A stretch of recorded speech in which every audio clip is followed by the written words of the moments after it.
Y así hasta 43. Los estudiantes que hace 10 años desaparecieron en Iguala, en el centro de México, a manos de criminales y de la fuerza pública. 43 hijos, padres y hermanos que sus familias siguen buscando.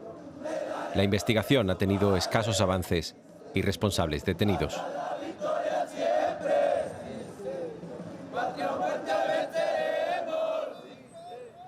Y nosotros no sabemos nada de ellos. El gobierno nada más los engaña. Las autoridades han tratado de ocultar lo que pasó aquella noche, el crimen más traumático en la historia de México.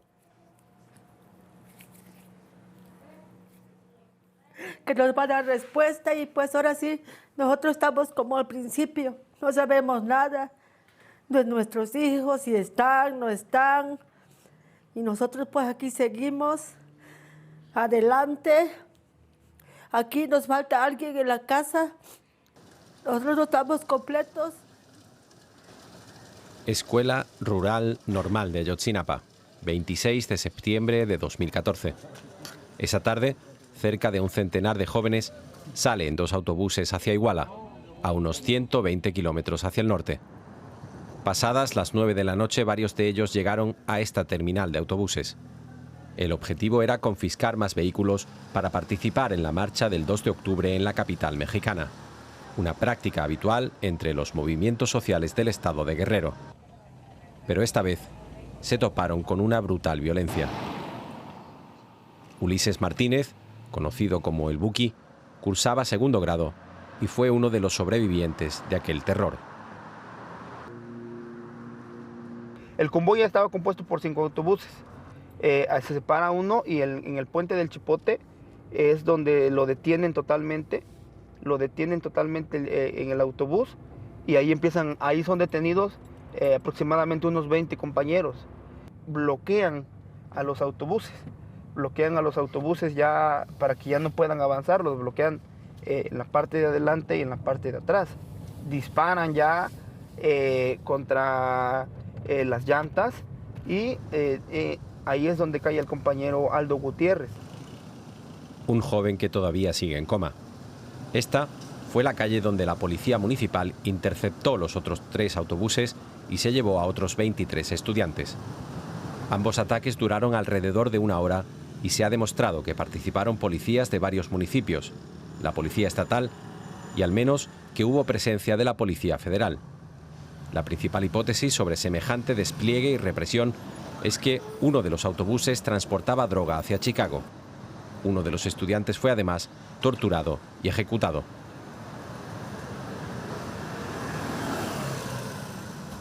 Vemos lo que le pasó al compañero Julio César Mondragón Fontes, que efectivamente eso más que nada, ¿Qué le pasó? El que le quitaron el rostro, el que apareció sin desollado, sin ojos y sin lengua, prácticamente fue ese sí, lo entendemos como un mensaje a la sociedad, a todos los que se movilizan.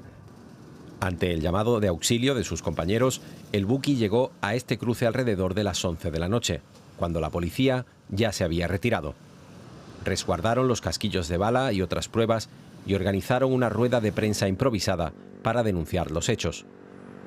Varios vehículos con hombres armados pasaron por la escena y abrieron fuego contra periodistas, estudiantes y maestros. Murieron otros 2 normalistas. Ese disparo que le dio a él me pudo haber tocado a mí, a lo mejor no en la boca, en la otra parte del cuerpo, en la cabeza, en el pecho. O sea, pude haber sido yo un desaparecido o un muerto. A lo mejor dentro de la desaparición, cuando llegaron los militares al hospital, la forma en cómo nos trataron, la forma en cómo nos dijeron que nunca nos iban a encontrar. Yo me despedí de mi familia, le hablé a mi papá, que nos pudo haber tocado también como la amenaza de los militares de mandarnos a la misma policía municipal o a otros, así dijeron, ahorita van a venir aquellos. ¿Quiénes eran aquellos? Aquellos eran los Guerreros Unidos, el grupo criminal que controlaba el tráfico de heroína en la región y que, como se ha comprobado, mantenía nexos con la policía y miembros del ejército. El anterior gobierno de Enrique Peña Nieto trató de encubrir la magnitud de esa colusión y cerrar el caso. Para ello se inventó que los 43 estudiantes fueron quemados en este basurero de Cocula y sus restos arrojados en un río cercano. Para sostener esa teoría, que llamaron verdad histórica, llegaron a colocar huesos de uno de los desaparecidos para simular que los habían encontrado. Así lo descubrieron posteriores investigaciones independientes.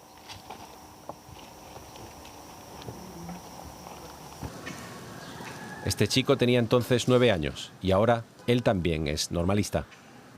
Cómo el gobierno intentó ocultar la verdad, intentó dar una versión, la cual era mentira. Como sabemos, el gobierno siempre nos ha mirado como el foco rojo del Estado, a lo cual ha buscado las distintas maneras de callarnos. Nuestras personas exigen su derecho, nuestros derechos. Aquí estudiaban los 43. Sus sillas quedaron vacías en medio de la cancha de fútbol. El tiempo se congeló en este centro académico de Ayotzinapa. Es una de las 17 escuelas normales rurales en todo México, donde hijos de campesinos viven y se preparan para ser maestros. Desde su origen, estas normales rurales han tenido una filosofía revolucionaria bajo una disciplina marcial. Sus estudiantes han protagonizado las movilizaciones más combativas en el país y son, por tanto, un enemigo para el Estado. Por eso la precaución en ocultar su rostro y su nombre. Tratamos de estar siempre ahí, exigiendo justicia, exigiendo la verdad. ¿El por qué nos manifestamos? Más que nada es para obtener una respuesta, ya que el gobierno siempre nos da puras vueltas. Nos dice que nos dará más información. Por ejemplo, Andrés Manuel López Obrador se comprometió a resolver este caso, el cual su sexenio, pues ya, y nada más no. Pues. Resolver el mayor episodio de desaparición en México fue una de las grandes promesas de campaña del izquierdista López Obrador. Tras asumir el poder en diciembre de 2018, creó una comisión presidencial y para la verdad y destinó recursos para un amplio equipo de búsqueda. La internacionalista María Luisa Aguilar ha seguido el caso desde el primer día y el Centro de Derechos Humanos Miguel Agustín Pro Juárez ha acompañado legalmente a las familias. Para ella, el nuevo presidente mantuvo una voluntad política genuina en un inicio, pero considera que los avances fueron insuficientes. Porque no se llegó a un esclarecimiento total, porque no se logró encontrar el paradero de todos los estudiantes, pero eran avances de proceso que eran relevantes, como la investigación de la obstrucción de la investigación, la tortura que se había cometido para llegar a esa versión de la verdad histórica, y que además se empezó a procesar a algunos de los perpetradores de esa tortura, la identificación de 2 estudiantes más. El gobierno reconoció el año pasado que la desaparición de los 43 fue un crimen de Estado por toda la cadena de corrupción al más alto nivel político y policial. Sin embargo, nada de esto alivia el dolor en este hogar. Aquí falta Adán Abraham de la Cruz, que hoy tiene 34 años y es padre de 2 hijos. Su madre no ha perdido la fe. Delfina cree que Adán sigue con vida. El daño en esta humilde familia fue emocional y también económico. Pues no hay trabajo, ahora sí nosotros comemos lo que podemos, lo que tenemos a la mano y pues francamente así nosotros no trabajamos como pues debe de ser, porque pues nosotros tenemos que seguir en las actividades, tenemos que ir, que nos llaman, saben que hay una actividad, se tienen que ir, tienen que estar allá y pues ahora sí para nosotros pues la vida nos cambió desde aquel 26 de septiembre del 2014, porque pues nosotros ya no somos los mismos. En los primeros años, Delfina confió en el presidente López Obrador. Durante su gobierno, las Fuerzas Armadas liberaron un par de documentos con un intercambio relevante de mensajes entre actores de la desaparición. Y fue a prisión Murillo Karam, el fiscal que construyó la falsa verdad histórica.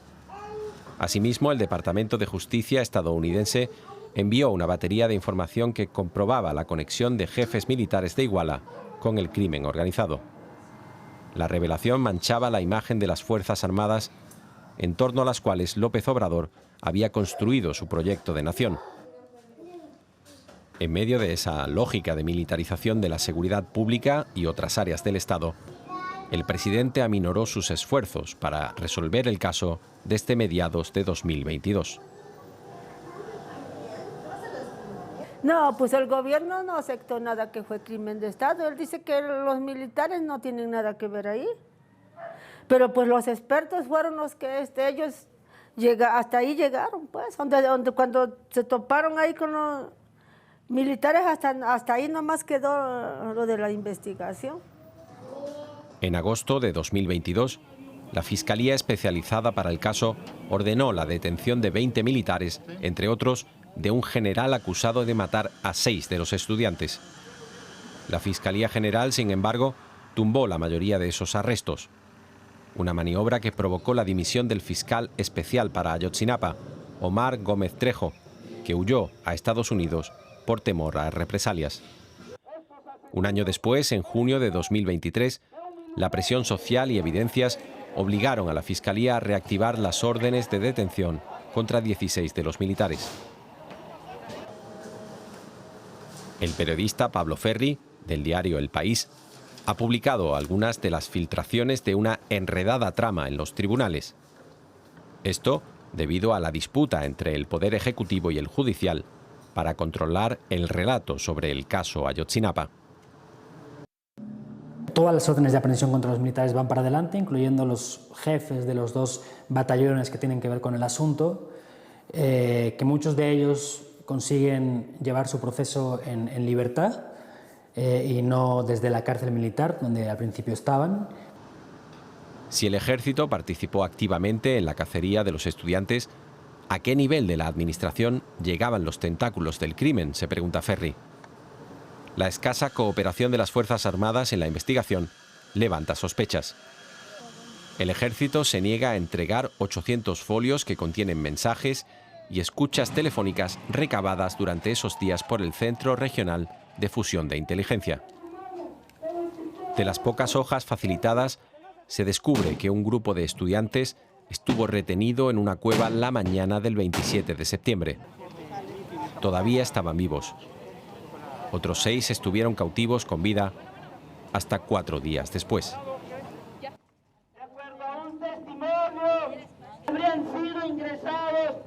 Si el ejército hubiera puesto en manos de la Fiscalía del Estado de Guerrero o de la Fiscalía General de la República, o ellos mismos hubieran actuado a partir de esa información que tenían, igual estaríamos hablando de un escenario distinto.